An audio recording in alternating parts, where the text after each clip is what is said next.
I love the intro music, Liz. You know why I love it? Why? Because I went and wrote a new Against All Authority song. Yeah, pretty much. That's what I did. So, welcome once again to this week's installment of Peace Freaks. Hello. You know what Peace Freaks is about? What's it about? You know what we're all about? We're all about. At least I'm all about, and hopefully the people that listen to us are all about, giving the big middle finger to the culture war. Because I'm going to be my weird-ass self, and you be your weird-ass self. That's what we like. That's a Landon Porter reference if you didn't know. Who the hell is Landon Porter? You got to get hip, Irma. You got to get hip. So, we are here, and we're going to talk about some fun stuff this week. First, I'd like to say if you're new, or you want to get the show notes, head on over to peacefreaks.com. It's real easy to remember, because even if you mess it up and spell it the right way, you'll still end up the same place. Spell it the right way. Nice. Yeah. Spell it the wrong way. That's the way I like it. Either way. If you're over there and you want to support us, you can join the Freedom Choir and throw us a few shekels one time, yearly, monthly, whatever would make you happy. It'll help us ensure the quality of this podcast and help us grow the audience, because I really want to find more weird-ass people like us. Indeed. And I think there's a need for entertainment that's not choosing sides in the culture war. Yeah, I could agree with that. That's my big thing, really. I'm so sick of conservatives trying to make me conservative and SJWs trying to make me an SJW.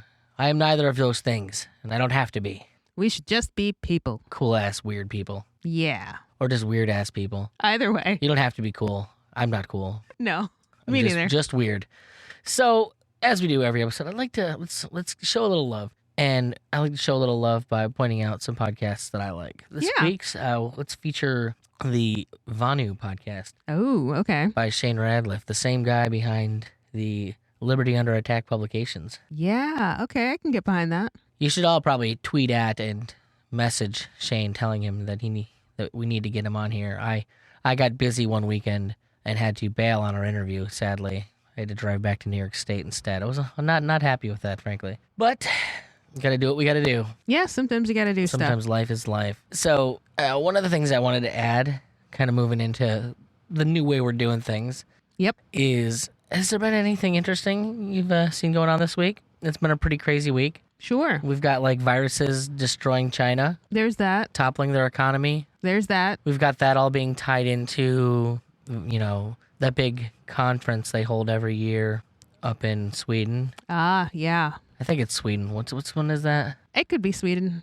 I'm not really It's bugging me that I can't remember what the conference is. It's where all of like the people decide how they want the world economy to work. Yeah. Yeah, I know which thing you're talking about. See, that's how angry it makes me. Like, it keeps burning itself out of my memory. Yeah, you're just like, no, block out this junk. Yeah, for real. Is this all part of that? Is it part of the practice that they're trying to do for when they eventually do take over the world entirely and force a one world government? I don't know. How could you know at this point? Liz is like, I don't pay attention apparently to anything because I have no fucking clue what you're talking about. No, I mean, She's trying I know valiantly about to, the conference. Like, I feel like I've heard about that, and I haven't heard like all of the conspiracy theory type theories about the virus, but I've heard some. Like, I get where you're coming from. And I'm surprised that like your favorite one isn't the Resident Evil one. The Resident Evil. Well, yeah. Oh, that the umbrella thingy is the umbrella from the game. And the Corona, if you rearrange the letters, is raccoon. Yeah, no, Minus I did. a C, I get it. I did see that one for sure. Trump beating impeachment. How do you feel about that? I feel like I'm not shocked, and if we were going to impeach him, it probably should have been over other shit, and the way that they did it was basically just dumb. Just wait to like stick to the talking points, Liz. Okay. You're a fucking Republican, a Fox News shill. Am I? Yeah, you're just giving us Fox talking points. That's not actually any Fox's talking points, for a record. Anyways, so yeah, it was a weird week. I'll tell you, they say Sure. that much. Yeah, I will agree with that. You know what wasn't weird? What wasn't weird? Sunday, we had a release of my episode over with the actual Anarchy Boys, talking about one of my favorite movies in the world, High Fidelity. Yeah, that was really a fun listen for me because, I enjoy getting to hear you and Daniel nerd out about John Cusack because, I had my Cusack moment. And what's crazy, and if you are in the Freedom Choir, this will be something I'll make sure you get access to. So you listened to that episode. I don't know how long it was. Yeah. We recorded for 3 hours solid. Good freaking Mike. So they cut a lot of stuff out. Yeah, apparently. Yeah, it was pretty intense. The hell were you talking about for 3 hours? High fidelity? Okay. All right. So yeah, I'll have to listen to the other bit of that because what I heard was pretty fun. Yeah, I have to get the full recordings from him for in there. Well, this week we actually have we have a fun guest. Yes. Very fun. And this is very fun because the genesis of this episode happening is a bit wild in and of itself. Okay. You don't think so? You mean the him getting ticked off with you thing? I mean, that just seems like a normal thing Right. to me. But I didn't think that was all that weird. no, I didn't think so either. Am I missing a part, beat here? I guess not. Okay. I guess I was just expecting that you were going to take my side in this and say, oh, it's super weird that people would be pissed at you. Oh God, no. I mean, I love you, baby, but no. Well, I guess that's what we'll have it. At any rate, this is going to be our interview with Mr. David of the Morning Drive podcast. And despite how it was that it got started and happening, it was a very fun interview. It was. He seems like a hell of a guy. What's that supposed to mean? I mean, he Look, let's seems just like get into this interview before you say something else. It just makes me go off the handle. Okay. Enjoy.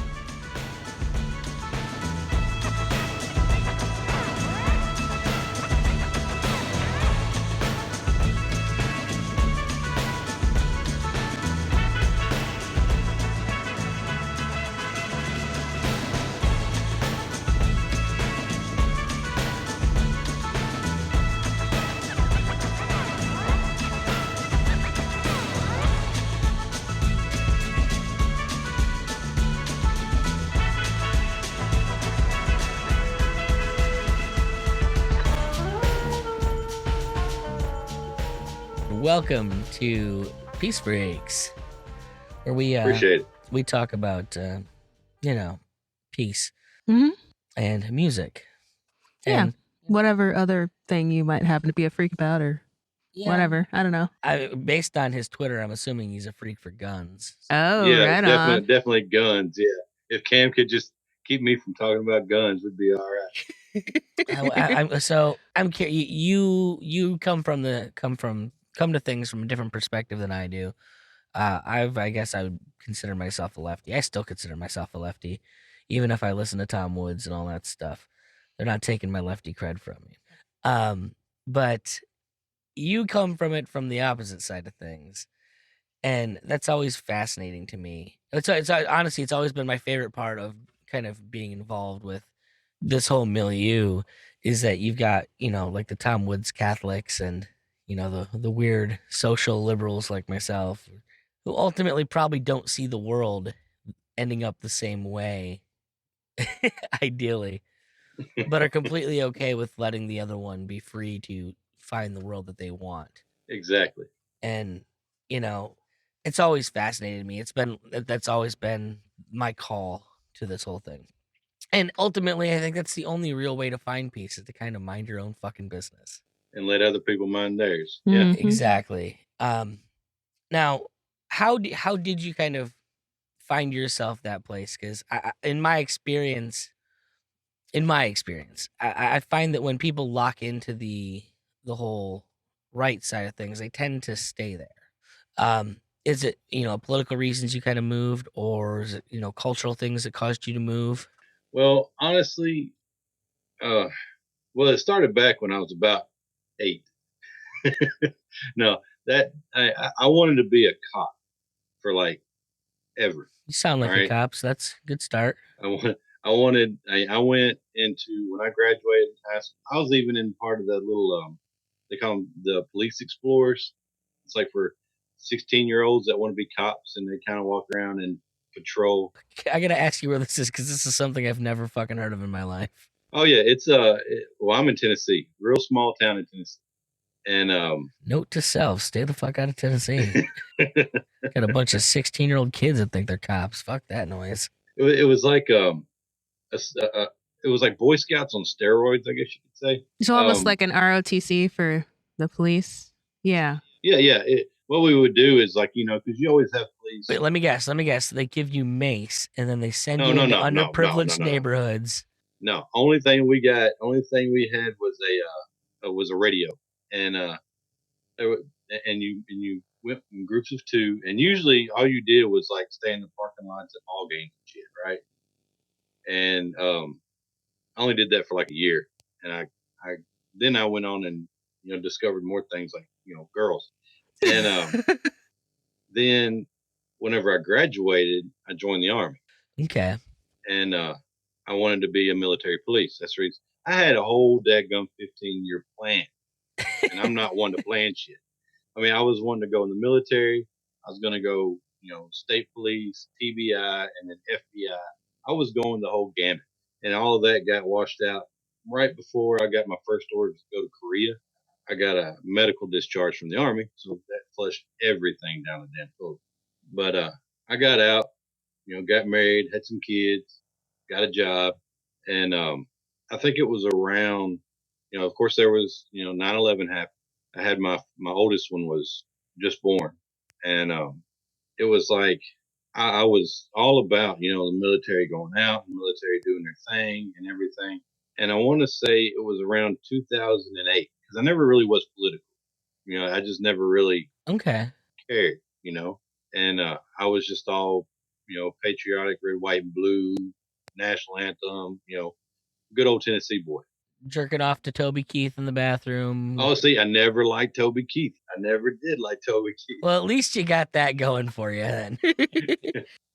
But I will admit that one song you did, I can't remember the name of it. The one about ragheads and fucking put a boot up your ass, all that Yeah, shit. yeah. That Rah. one. Yeah. That one kind of struck my little hoorah string, Mhm. But it was like, but I mean, as far as if it comes to country music, I'm an older country music fan. I'm not, anything after Alan Jackson is dead. Okay. It's like music stopped in the 90s. What's wrong with you people? Damn right. That's but especially country music. Oh, But, no, you just got to go listen to Hank 3. See, I can't get into Hank 3. Really? Ah, I don't love know it. why. Sounds just like his grandpa. It's pretty rock Well, and roll, some of that though. Yeah, see, I'm a big fan of his granddad, but I don't, and his daddy. But I don't know. I listened to a couple of them. I just didn't feel maybe I just didn't listen to the right ones. I got to be open minded. It could just be he's not into doing pills. Like that's could just be not it. David's thing, and he does talk about that shit a lot. There you go. That could be it. That could be like, hey, you're not talking about drinking and popping pills and shit, so I ain't got no room. But no, I think it was 2008. I started. I did a thing while Obama and McCain were running for president, and it was back on MySpace. I wrote a blog. It was about how it didn't matter which one got voted in, one going to change. Mm-hmm. That the whole thing needed to be washed out, and it was. I want to say I can't remember why I found Ron Paul, but when but I knew I was ready for us to not be over there. I was ready for. I've had friends over there. I've had family over there, and I've had people come back that I knew that were messed up, and that I think that drove me more than anything. And then, of course, then I noticed something about that same time. I wrote a letter to my editor. So I worked at the local newspaper. I printed the paper. Okay. I wrote a letter about the difference between it was evolution or creation, and I didn't take either side. It was pretty much ended up with my big long rambling about how neither one of them could be proven like 100% right, and neither one of them could be proven 100% wrong. Nope, those evolution people, man, they'll argue you're wrong. I think they're wrong, just for the record. And I am an evolution person, so and I think that they're wrong. No, you can't prove shit. None of it can be proved. It's all faith. Yeah, and that's what I pretty much boiled it down to is that it's all about faith and the belief in something without 100% proof. And I did not expect the number of pamphlets from my local churches to come in the mail. Oh. Everybody was inviting me to come to their deco church. I was a heathen, and but as far as political goes, I bumped into Ron Paul because I knew I felt out of place. I wasn't right side. I wasn't left side. I wasn't Democrat or Republican.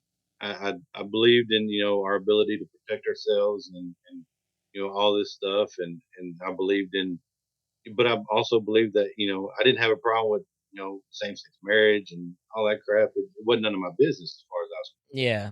And I started looking into it, and like somebody said something, I read something or heard something about libertarian. I'm like, what the hell is that?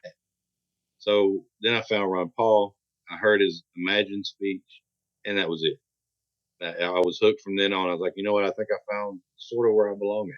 See, it's so interesting to me, because like so much of like how everything happens politically right now focuses on the whole Obama years, and you know, I remember I just basically was so disenfranchised after Bush won a second term that I completely sat out the entire Obama presidency and didn't really was never in a place to get involved again or care about it until the whole Hillary Trump thing happened, because at that point it's like, oh my god, like, we thought it was bad when it was McCain, Obama, and now we're here. Oh, I absolutely loved that race. It was nothing but a shit show. My perspective had kind of changed. When I would have been a hardcore anti-war leftist when Bush won, and like I said, when he won, it just destroyed me inside. Now, granted, I was a 21-year-old kid, I think, maybe 20-year-old kid when that happened, and like it had invested too much of my identity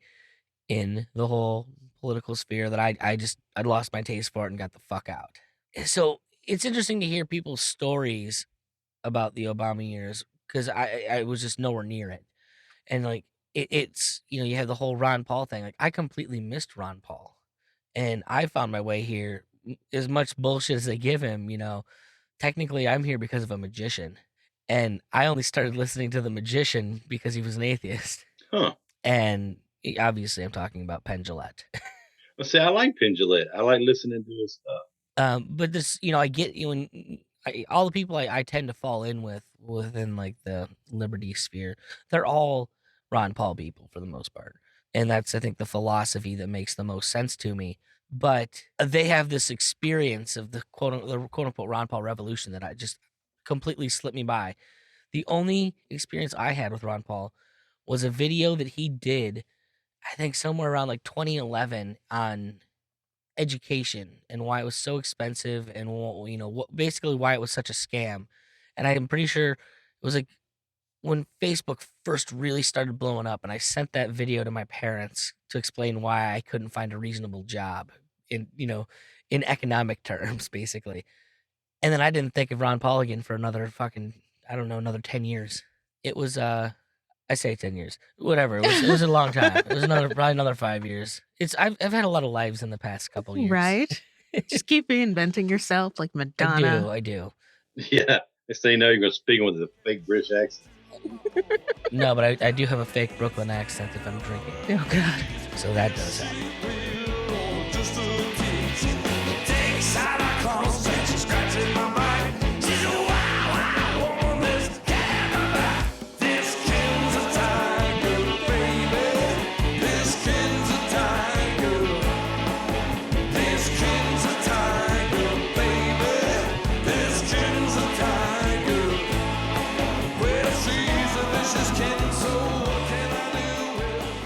But it's always interesting to me to hear people that lived through that time period, because it's for all of them, it's such an important thing, and for me it's just it never even happened.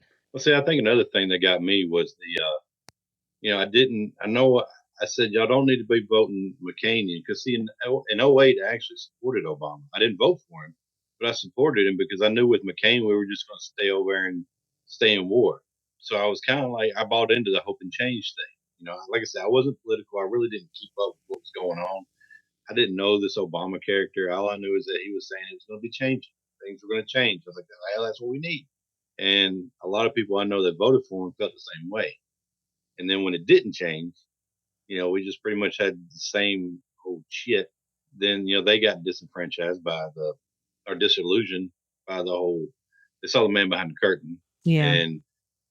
And so I started talking to them, and it's just kind of like I stumbled into libertarianism. And I know Cam addressed this on the episode with him. I started listening to this specific who shall not be named podcaster, and I'm just gonna guess Stefan Molyneux, because No, Oh no. wow, wow. There's somebody else we're not allowed to talk about. Jason Stapleton. And Okay. Just for the record, full disclosure, I still listen to Stapleton. I like his podcast. I actually prefer it more now that he's like a self help guru. I think that I can't listen to him. No. He looks too much like a 60-year-old hipster to me. But I will, just for the record, I will not argue against that. He absolutely does. I mean, when I saw a picture of him with a little baggy beanie on, like my 13-year-old wears, I was like, oh, Now, dude, and when he lost the weight, I'm like, you look better, like with a little paunch on you. Like you look yeah. you look more like a man. Now he's all gaunt. And then we kind of did our exodus to our little MLGA group, and that Mhm. was they've kind of explained a lot more to me than Stapleton ever. And it really wasn't Stapleton in the beginning. It was his admins of his group Yeah. that were kind of. I was like, what the hell? I mean, I get it. It's your private, personal group. You can do what you want, but how are you going to be preaching, individualism and all this other stuff, liberty and freedom, but you're going to restrict what everybody can do? Hmm. I mean, it never made sense to me. They didn't like my dead baby joke, so I didn't last very long in there. I mean, I pretty much, whenever I started seeing, people, I saw how they were treating other people. And it was like, when I first went in there, I had a YouTube channel with one of my buddies. He's like a hardcore Republican. So, I Okay. mean, some stuff we agreed on and some stuff we didn't agree on, but we still could discuss it without getting all pissy. And so I asked if, I could promote the show in that group, and because the way I always look at it is like same thing with the podcast audience. You're not stealing away from people's audiences because it's not like there's a certain. It's like people sitting there. If I don't get, if you're getting more of the pie, so I don't get none. I'm like, no, It sounds like this guy understands economics, Liz. Right. There's It's not a a- zero-sum game. Yeah, exactly. but yeah, there was definitely none of that in that group. No, no. And so, but I shared it anyway. I said, screw it, you're not answering me. So I shared promoted my show, and I got jumped on. And I'm like, dude, what the hell, And that kind of rubbed me the wrong way. And then I started seeing how they were treating, people that are anarchists, like they're anti-war and all this stuff. And I was just like, I thought this was a libertarian group, and pretty much when everybody started leaving, and I was like, you know what, fuck y'all, and I wiped my ass on the carpet on the way out, and I never heard from him again. See, I never put two and two together, but I was talking to my buddy Kyle, who apparently, like, I find out after I talked to Cam and had his episode that my buddy Kyle is friends with all those guys. You know Kyle Anzalone at all? Oh yeah, foreign policy focus. Yeah. Yeah. Kyle's was one of the Libertarian Union guys with me, and it was just funny. It's like, oh, if I'd have known that, I bullshitted with Cam about Kyle back in the day. Yeah, I mean, I only listen to his podcast. I don't really. I mean, he's cool. I mean, he's got. So we've talked a lot about politics, but I'm actually more kind of curious about your family situation. You have a bunch of kids, it sounds like, when you're listing off your stuff. And more than that, you have adult kids. And that fascinates the shit out of me. Yeah, I have. Well, my biological kids are all teenagers, and the oldest one is, she's fixing to be 20, and then I have 3 foster children that are all 7 and below. Oh wow. Yeah, it's a yeah.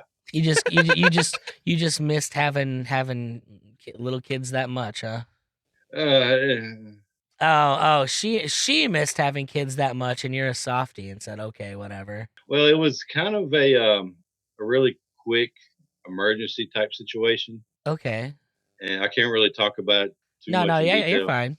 But it was one of those where they, we heard about it, and I was like, "We'll see what you can do to get them." And she was like, "Are you sure?" I was like, "Hell no, I'm not sure." Fucking crazy person you think I am. It's just the right thing to do, so Right. let's just do it. Aw. And they were siblings, so I was like, I grew up split up from my older brother and sister. I didn't want that. Hmm. So she reached out to the state agency and said, "We'll see what we needed to do." And they came to us. See, it was not this past Thanksgiving, but this past Thanksgiving was 2 years. Oh wow. So 2 years before this past Thanksgiving, they came to us the night before Thanksgiving and checked out the house, filled out some questions. A couple of days before Thanksgiving, we got there the night, and so it was real quick. And it was also supposed to be one of those short term things where it could have, it shouldn't have been that much to get the kids back, and now we're looking at possible adoption. Wow, that's Yeah, it's something. that's a hell of a thing. Is it something you'd ever talked about prior to that, or it's just this moment happened and you felt you needed to be the ones to rise to the occasion? Well, I mean, we talked about it before, but really never put a handle on it or anything. And I talked about it for a long time, Mm-hmm. and yeah, the moment just come up, and like I said, it was just something we were giving them a place to be where they could be together and keep them in touch with the parents a little bit, and now we are where we're at. Interesting. What are you thinking over there, Liz? You got a look on your face. No, I was just listening to the story because we talked about adoption maybe down the line at some point. Yeah, if I ever find myself in a financial position where I'm not fucking digging out of a gigantic hole, Right. wouldn't mind adopting the kid. Oh yeah, the money's a big part. I'd prefer that to having another one, and I put the kibosh on that. So Yeah, that's kind of what I did. That's the reason why my three are with my ex-wife. okay, And then, so yeah, pretty much my current wife, she's a saint because she's got 6 kids and ain't none of them biologically hers. Aw. That's what I always say. She deserves a sainthood or something. I don't know, at least a plaque. at least a plaque. There you go. Give this woman a plaque. What's the saint equivalent in voodoo? Oh, good. You and your voodoo. Voodoo's super weird because it's like Catholicism with mysticism all smashed together. Yeah, just creepy and keep it out of my house. That's all I gotta say. It's like Catholicism, but Jesus isn't the only zombie. Now, I find it fascinating because so many of like the most peace-oriented people that I know, and like the diehard anti-war advocates, they're all also raging gun sycophants. And you're a gun guy, as you classify yourself. So I'm curious how you parse those two things together for yourself. Well, first I want. I'm not implying he's a sycophant. I'm just No, saying. no, no, no, no, no, no, no, no. I understand now, but I just wanted to. I'm not all about guns. that that I tell you what, I've only probably talked to, besides without the recent episodes about what was going on in Virginia on my show. I think I've only talked about guns once, and that was in yeah, that was just in reference for the only time I ever really talked about guns was whenever I told the story about the school shooting I went. Wait, what was the end of that phrase? Did you say the school shooting you were in? Yeah, You were in a school shooting. 1995. Yeah. You live in Colorado? Isn't that 95? No, that Oh. was before Columbine. Okay. Wow. There were school shootings before Columbine, but I thought it was just a new thing that had never happened before. No, 1995. You look it up as Richland High School in Linville, Tennessee. It was a small K through 12 school that I was in. Was it a black or Arab person, and that's why they don't talk about it? No, he was a white dude. Wow. Yeah, but I mean, yeah, that's the reason why I have this really big venomous anger. I don't like using the word hate. Anger towards like David Hall. I wish I could strangle his little alien looking ass. He said it. I didn't have to. But I'm not aggressive, so I'd probably just really say really really strong words to his face There you go. until he took a swing because he'd think I'm a Nazi and he wants to be a Nazi. Then I could beat his ass and stuff. And he absolutely deserves every minute of that ass beating. I will stand by it. Oh, God. Jeez. I mean, he used his situation, what he I guess went through, even though I don't even know if he was really even there, to make a name for himself. And that Mhm. pisses me off. But no. Well, I mean, I can't blame anyone in that. Sometimes you got to scrap to piece together a life. It's not like this is easy, but That's true. I always wanted to figure out who he was beforehand. well, I mean, just go to wherever they find those. What do you call them? Crisis actors. Yeah, Liz, you're not allowed to say that word. I'm gonna have to edit this all out of the podcast now. I'm sorry. That's why fucking Monica Perez's website got taken down. Oh, okay. Oh, There's no such thing as crisis actors, people. Wink, wink. Yeah, big wink. But no, it's like no, the whole guns thing. The reason why I'm always on you about guns, like on Twitter and shit, is because of what you said to Kim, which I don't know if you remember that or not. I'm gonna be honest. I don't remember what I said to Kim because I was just bullshitting. Yeah, I know. And to be in full disclosure, I was pissed at you. Oh no. Oh yeah, and it wasn't because of what you said about me. I got used to hearing about that shit Oh, okay. growing up. I have no idea what I say because I talk mad shit, and I don't mean Oh yeah, it anything was. by it. I'm just I recall Oh God. I do recall dumbass redneck. Oh God. Okay. Okay. And she was like, "No, he's a really nice guy. You know, he got good stories. He's like, he knows guns." And I was like, "What the fuck is this dude just for the talking record, just for the record, did I legitimately say that? Because I must have been going out of my way to piss people off. Well, I think you were. 'cause And I tell you what, you can't. And Kim is not a chick that you can shake. I'll tell you that right now. Yeah. Because I was like, because I even did an episode about you Oh good without God! mentioning your name. I mean, I was so pissed at you, bro. I'm excited 'cause- about this. Dead. 'cause Oh God. I was so mad, and because it wasn't because you were making fun of me, because Just for the record, if I see the way I remember it was, I think I made it. I think I would have said that as a joke, and followed it up with, honestly, my only issue is the audio quality of your show. That is difficult for me, and it's just because I'm a studio guy, and so it's sometimes listening to the car. It just drives me fucking insane. So I would have definitely picked anything about that. But man, just for the record, like I grew up in the fucking sticks. Like I'm as much hillbilly as anybody else. well, I mean, the only reason why that's one reason why I kind of changed a little bit my show, because now you can do I have a little something for everybody. If somebody wants the 15-minute in car rant, I give it to them. Yeah. And then I also have where I do interviews and stuff like that, where I'll sit down and talk to people. Yeah. And I have my mic.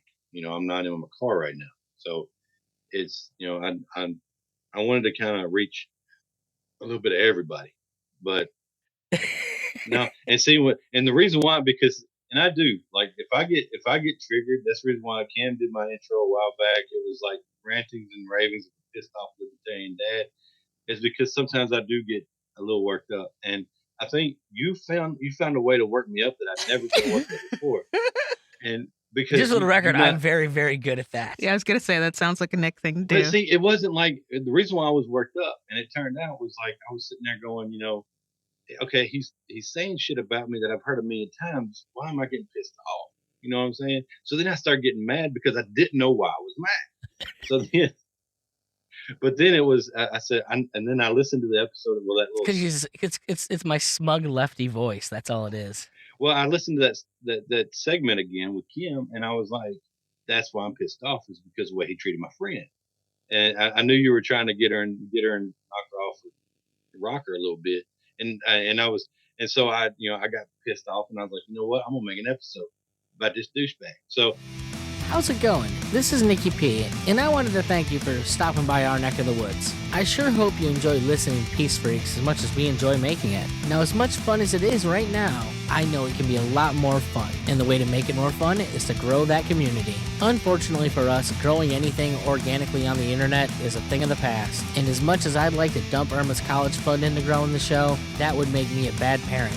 So if you want to help create a bigger, more badass community, stop by upgradetheshow.com. We have monthly and yearly fiat options and one-time and yearly crypto options. But don't go thinking an upgraded community is all you're going to get. All patrons of the show get access to the Freedom Choir, chock full of bonus shows, and our Zoom link to watch our interviews live. So head over to upgradetheshow.com and help us upgrade this freaky little community.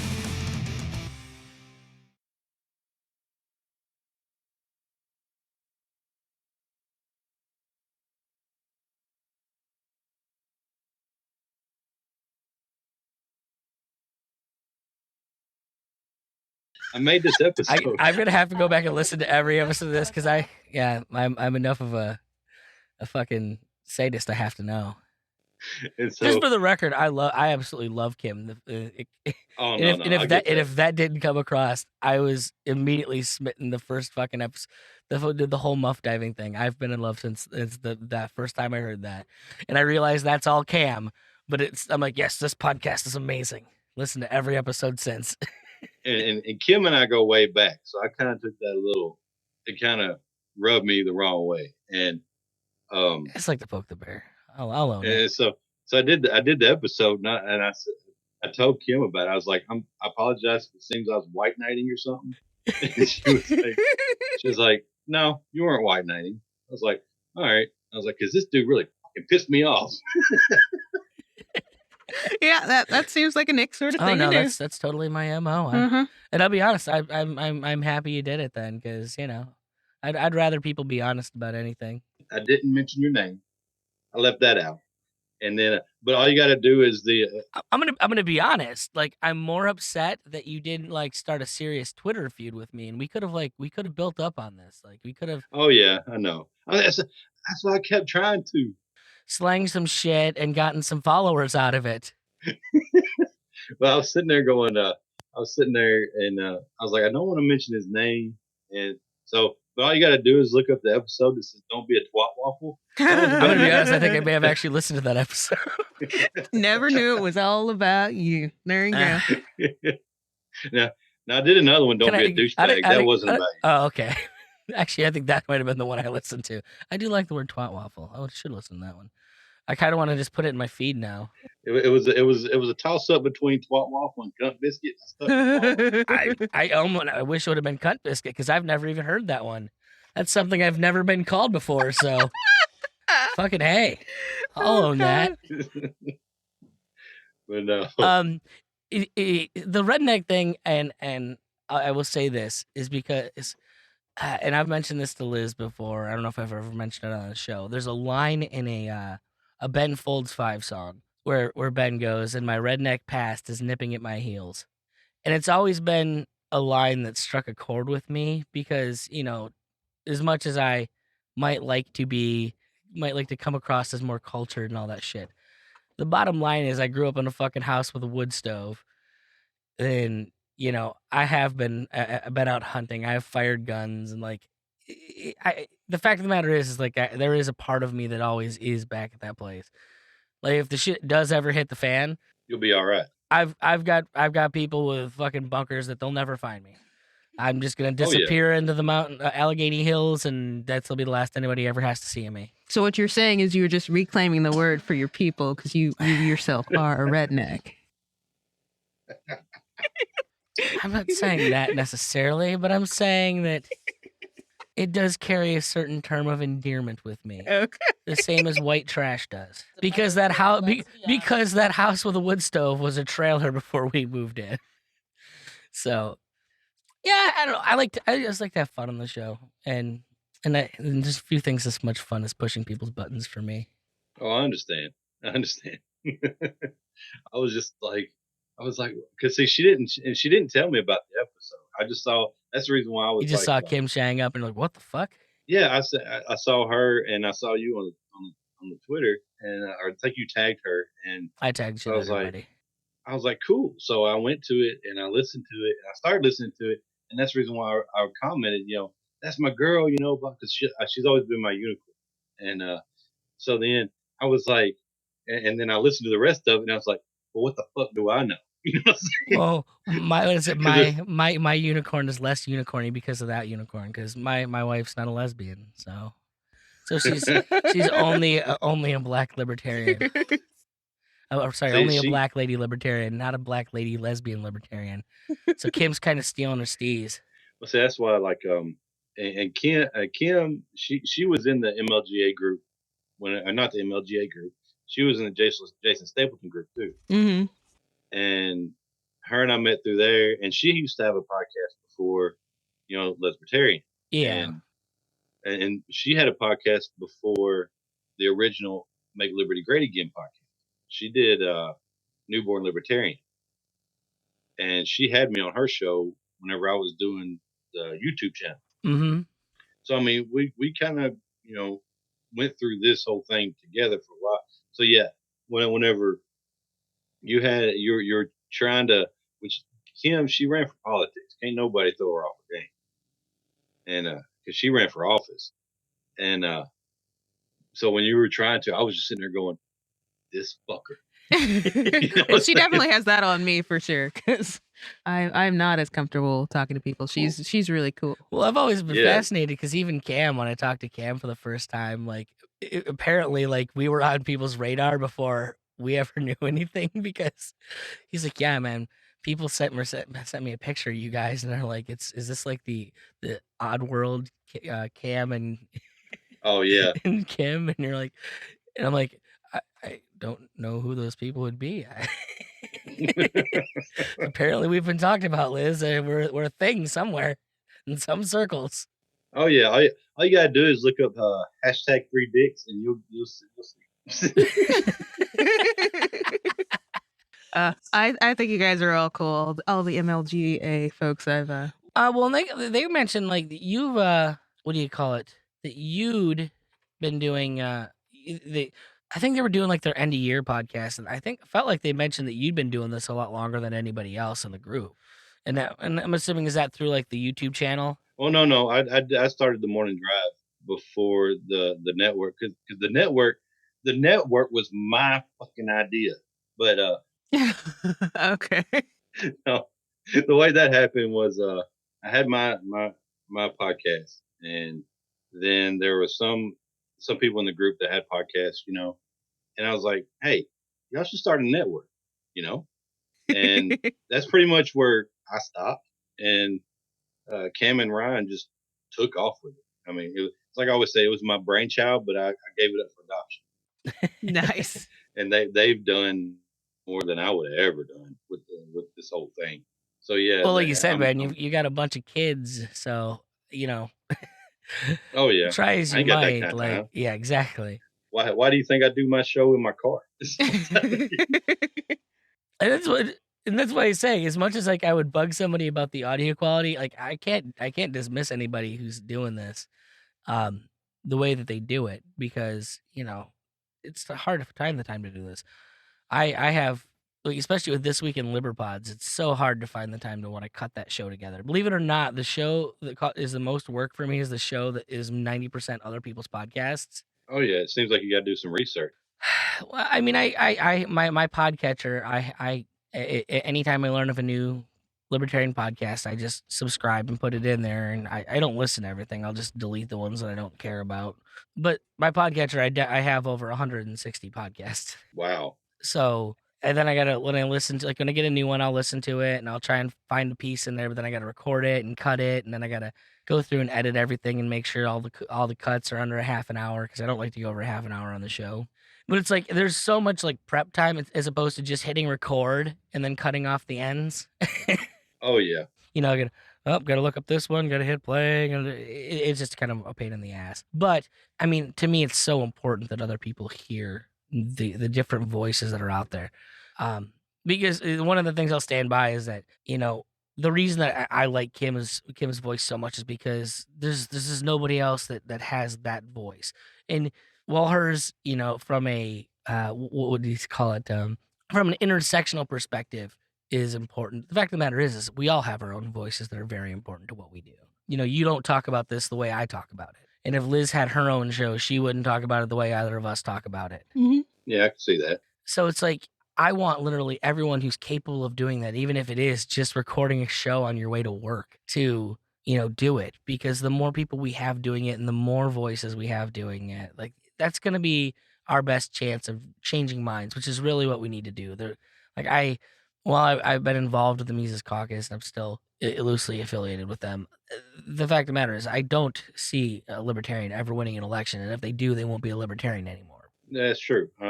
Anybody that vies for the power of presidency, unless I've always said that I would love to run for president, and everybody's like, "What would you do?" I said, "Absolutely nothing."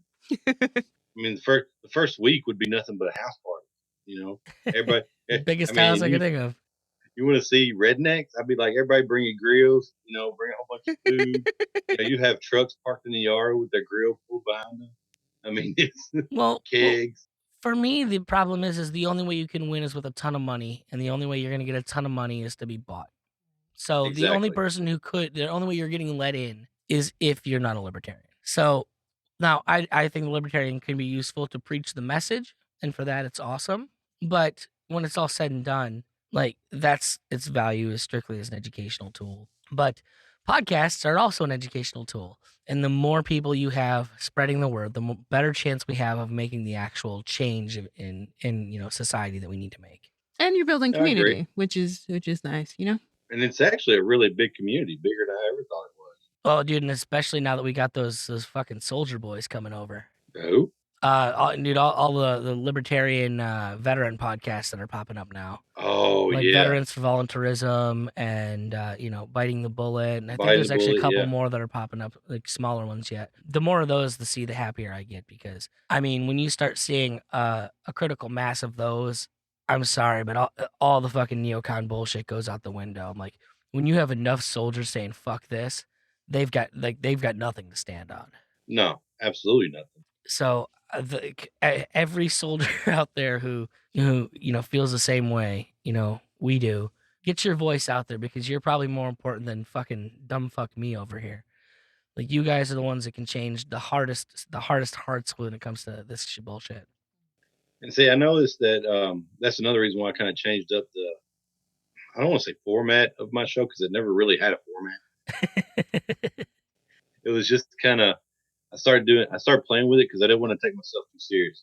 And like now, I started trying to be funny with like produced intros, and I'm messing around with little mid-roll reads that are fake commercials, trying to make people laugh. Oh, I got one for you. What's that? I almost ran it in this week's episode, honestly. I did it for the Fagcast months ago, and it's Big Dick Energy. Oh my god! And it's a fake energy drink that it gives you the energy of a guy with a 15-inch dick. There you go. I do the Batman voice. Hey, pencil dick. Pretty so. Let's see, mine.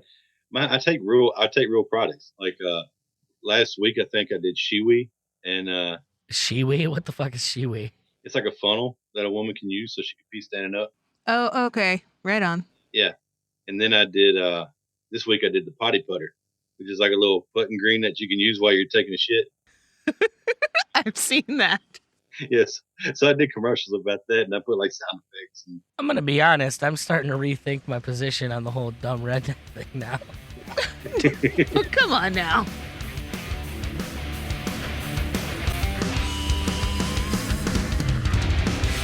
Here's the plan. Be a man. Shine shoes. Shiny tools. Control is key to everything. So hell you want. Just cause I met the devil flesh like a man. then like Hey, he didn't invent it. I didn't invent this shit. I wish I would have, because they got a lot of money. I know, right? It's like my son, we're fixing to do one. I don't know if you ever heard it. It was a candy from like the 1960s. It was called AIDS.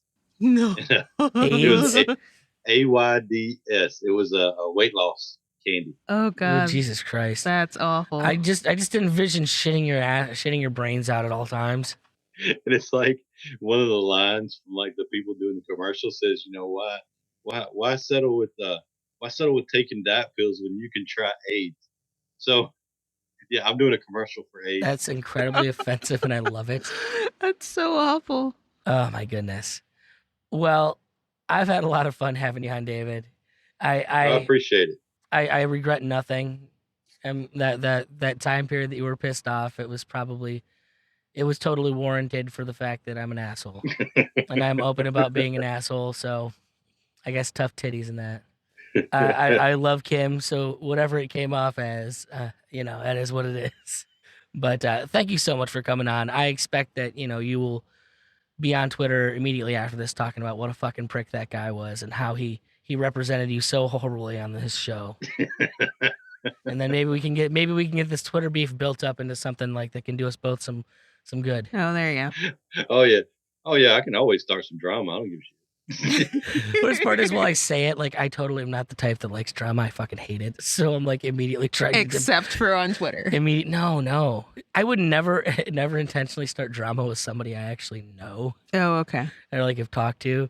I'll start with whatever fucking person named the redheaded libertarian you want me to, but you know that's because dumb fucking warhawks deserve that shit. All right, fair enough. I agree. But like I'll talk a big game, but I'd be like, no, dude, I was totally fucking. I mean, we're cool. Okay, I'm not trying to be like that. You fucking hippie. What the hell do you want? Oh well, yeah. Well, which I will admit, it's I was not really hesitant about coming on today, but because I try to keep my cool, and I did that because I've kind of warmed up to you a little bit, I guess you could say. But if you would have had me on like the day after I heard that shit, it'd been a whole different thing. Oh man, there's a God. part of me. It's like, God, that would have been such good content too. Just getting cussed out on the air. I mean, I was it pissed. ain't gonna be the first time I've been cussed out. Liz. Well, I'm sure. I mean, I've done my fair share of fucking. I've said some things on podcasts. Yeah, I've heard some of those I'm pretty sure. podcasts. Like, if you go and look up the Free Market Screener, there's a clip of me threatening to bludgeon someone's head in with a brick. Good freaking Mike! I did not hear that episode. Look, I take fucking recycling very, like not throwing trash out the window of your vehicle very seriously. Was that like the nap free Like, zone? no, just for the record, if I see you drop a fucking cigarette packet out of the window of your car and I happen to have a brick in my vehicle, I will not hesitate to smash the fucking window out and break your goddamn face open. You're a garbage person. The other day when we were last weekend, we were over at we were at the house, and I was fixing to get up and make breakfast, and the power went out like all over the place. So we decided to drive into town and eat breakfast at one of the restaurants down here. And while I was pulling up, this dude was sitting there. He had a smoke, right? And he throws it on the ground right next to the ashtray. Dang. I'd have fucking cold like- clocked him right then and there. I wouldn't even thought about it. I was like, dude, and it's not even the whole litter thing. It's just the laziness thing. I'm like, damn, dude, really, it's right Dude, freaking there. If you'd put a little more effort behind that little thumb, you would have made it into the ashtray. and in case anyone thinks I'm bullshitting about this, you can talk to my little brother if you can figure out who he is on Facebook. He's not on Facebook, which is the real key to this. I got in a fist fight with a fucking roided out dude back when we were in college because he shoulder checked me at a party. And I don't care how much fucking bigger than me anybody is. Like, if you're gonna be a fucking disrespectful little ass, I'll fucking call you out on being a disrespectful little ass. And so this dude who had like 100 pounds on me, like big fucking dude, walks past me and I'm like, hey buddy, we can all see you're a big guy, but could you please just say excuse me? And he That's all starts you gotta do. It's starts a little common wailing and courtesy. he starts fucking screaming at me and punches me in the face, and next thing you know, we're in an actual brawl in my apartment until, my fraternity brothers pull him off of me, at which point he then tries to say, this guy was talking shit on your fraternity, and they're like, he's the president of the fraternity, so that doesn't make a whole lot of sense. But but yeah, literally, I've gotten in a fist fight over manners. I will, and I don't give a shit how much bigger than me you are. I will start that fucking fight. There is no amount of pain that warrants you being allowed to be an asshole like that. Yeah, I mean, and see, that's the reason I was so pissed off at you. That's right. Man. Yeah, I mean, I bring it upon myself. I'm not going to argue. I would have taken a punch to him, and I deserve that. He's not wrong. Just makes me think of that scene in Mr. Deeds we were watching the other day. Which one? Oh, when he punches. When he punches the football player guy. And he's like, no, daddy, no. That is a good bit. That movie. I'm assuming you've seen this, right, Dave? Yeah, I've seen it a long time ago. The movie kind of escapes me. My memory stuff. This Adam Sandler, yeah, right? well, the football player, like the team he owns in Mr. Deeds. The football player comes in. And he's cussing about he wants more money and he's Yeah. not gonna, bleepity bleep bleep bleep till these bleepy bleeps give Yeah, him. and And I'm he's gonna- like, you better stop cussing. There are ladies present. Yeah. And so like eventually like he punches the guy in the mouth and goes, well, fine. He's like, I'm gonna quit. And he's like, okay, quit. I could get signed by another team. Yeah, sure, whatever. But I don't know who's gonna want to hire you with that attitude of yours. and then it cuts to a scene of he's like my his dad calls up Mr. Deeds and he's like, so my son was acting a little hasty and he'd like to come back to the team. He's real sorry about it. And he's like, well, that's good to hear. You know, it's really the, using the language in front of the ladies that was they're just like, and then you just see this menacing look in his face, like, oh, I'll remind Kevin where he comes from. And then all I think I remember that. and then it flips to the back to Mr. Deeds on the phone, and you hear, "No, Daddy, no!" Screams, and beats the hell out Yeah, I of the remember kid. that now. But yeah, that dude's about the size of the guy I got in a fist fight over, shoulder checking me while I was at my. So there you go. Just gotta mind your manners. Yeah, seriously, manners are important. I agree. The ignoring manners for the sake of comedy, I'm okay with. That's another. Of matter. course you are. Like that's my caveat, Liz. That's how I can What am cut I this gonna whole- do with you? I have no idea. I'm more concerned what David's gonna do with me. Well, there you go. I ain't gonna do nothing. He's gonna pick a fight. I'm a big old teddy bear. It's all right. We ever get down to Tennessee, we'll come see y'all. Oh hell yeah! You gotta hit me up. And it's gonna be hilarious because we're gonna get down there, Liz, and he's just gonna fucking punch me square in the jaw. We'll be fine after. He's like, I had to get it out of my system. Be like, you had that coming, asshole. Now let's go get a beer. Right. Well, and I'd be like, yeah, you're right. I did have that coming. That's the thing. Like, I'll own it. Like, yeah, no, I talk shit. Like, it's gonna happen. Anyways, David, thank you so much for coming on. Why don't you do your plugs and we'll get people over to your show. Pretty much you can find me anywhere. Of course, just put in Morning Drive with David on any podcast.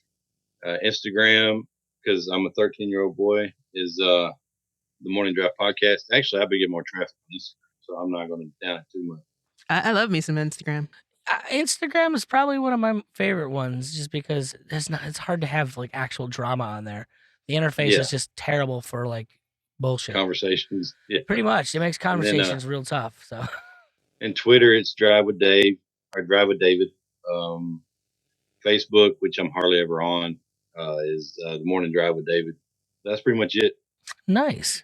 And But yeah, I appreciate y'all having me on. Who's too. your audience? Who are you aiming at? Like, what are you trying to throw this out at? Anybody really? I mean, I don't really. That's the reason why. Like, I've also had like a musician on my show, right? Like tonight, Leah B. And then I've had And he didn't think I'd listen to that episode, Liz. He had no idea. I totally went and added her on Bandcamp. and then I had somebody that has a true crime podcast that had them on the show. I mean, I'm going to be on their show tonight. I mean, I'm not really just trying to stick with a certain audience, but Okay. I do, have the liberty. It's like the main road is the Liberty Road, but then, I take side streets every now and then. I like to talk about sci-fi, which I believe this Sunday, I think I may be having my first sci-fi episode. Ooh, cool. For our I'm assuming our pod, like the group, or like the Behind paywall the paywall people. Yeah, the thing. paywall people. I believe me and Eric Hyler are gonna be doing stuff. Aw, snap. So he's gonna watch The Expanse and we can talk about it. Okay. Yeah, I like Eric. He's the He's a good rebel of guy. the cause. Yes, he's a good guy. We've had Yeah, I him like on. Eric. We're probably about due to have him on again. Yeah, heck yeah. Y'all come back now, you hear?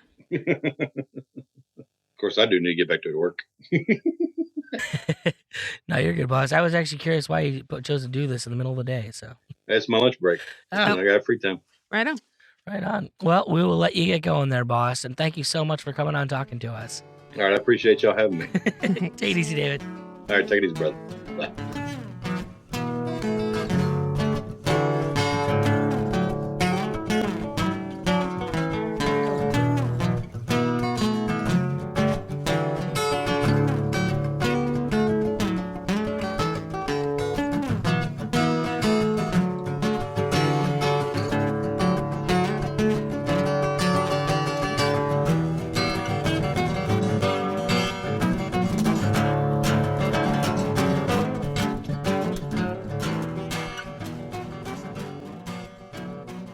Well, there you have it, folks. That is how I'm gonna be honest. That's how most of my relationships go.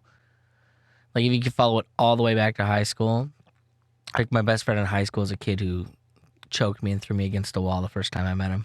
And then you guys were buddies. Yeah, we met at church. and there was choking at church. Yeah. Right on. Is that a Catholic thing? I mean, that's a I'm weird thing. Okay, right on. I think at that point in my life, I was trying to convince people I was an alien. Seems like something you'd do. It is something I would do. You know, there's the part of me that wishes I had met like young Nick back in the day. And then there's that part of me that's like, you know what? I probably just wouldn't have known what to do with you then. So it's probably best that it ended up the way it did. I mean, I would have known what to do with you, though. Sure you would. Oh, no. Let there be no illusions as to what I was knowledgeable about. Right on. And you would have been my type. Well, that's good to know. Black librarian, that's basically my MO, right? Yeah, and that was definitely me back in the day. I will give you that. Yeah. Yeah. And most of the girls I dated in high school were weird and churchy. Okay. Yeah. Probably would have worked out just fine then. I was a horrible, corrupting influence on them. I mean, I was already corrupted by the time you met me, but you know, Yes, might have been for the best. But I would have definitely, your family would have had issues with me, as I'm sure they all did. Yep. So I thought it was a fun interview. Dave's a really nice guy. Yeah, very cool. I'm a little mad, sad. Me and him talked about it. He actually has 2 episodes about me now. Oh, right. Yeah. Oh my gosh. One of which he uses the word twat waffle, and I really wish he would use that other term. What was it? Cunt something? Cunt biscuit. Yes. I love that word. Yeah. I love the word cunt. It's the thing that I hadn't heard of before. I mean, fart knocker is still my favorite, but that's going on my list. That's a terrible word. Good Lord. So if you want to know more about the things we talked about in the show, you can stop on over to the website at peacefreaks.com. And they said if you enjoyed what we did and you want to hear more and you want to help others hear us so we can do some advertising and things of that nature, go join the Freedom Choir. And if you want to get a weird outside perspective on liberating yourself from the world around you and the government and really giving it a go with the whole solitary lifestyle, check out the Vanu podcast with Shane Radliff. I think we reached the end, Liz. Do we hit stop right now? Yeah. We'll just sign off. I'll say, make it magical, people. And you can say your thing. I don't know about you, but I'm going to keep it magical. Yeah, there you go. Because my life kicks ass. Right on. Keep it magical, people.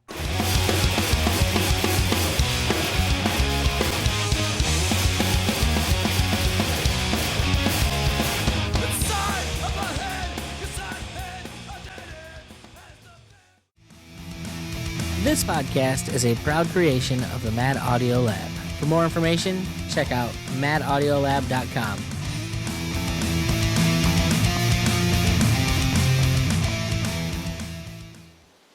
Peace Freaks is part of the Liberty Hippie Podcast Network. If you like what we do, be sure to check out Homesteads and Homeschools, Free Markets Green Earth, Cannabis Heals Me, and This Week in Liberpods. We're living proof that libertarian doesn't mean washed up Republican.